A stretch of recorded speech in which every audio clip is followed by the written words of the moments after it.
breakthrough may lead to innovative approaches to treatment.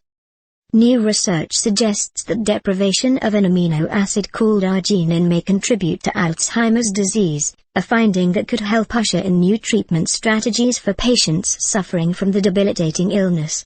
A team at Duke University focusing on the immune system found that cells designed to protect the brain from infection will uncharacteristically consume arginine during the early stages of Alzheimer's, according to Agence France Presse.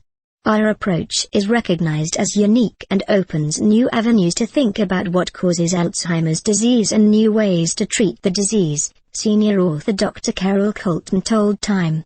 The team was also able to block the arginine consumption process using a drug called difluoromethylornithine, which is used to treat cancer. But according to Colton, they eventually need to find a more suitable agent. Nevertheless, the mice that underwent the therapy performed better on memory tests.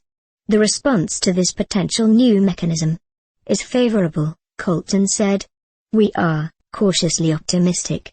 The next step for researchers will be to test older mice that already have an advanced form of Alzheimer's. The study was published in the April 15th issue of Journal of Neuroscience. In 2013, Alzheimer's affected as many as 5 million Americans, and in 2050 the number is projected to rise to 14 million people, according to the Center for Disease Control and Prevention.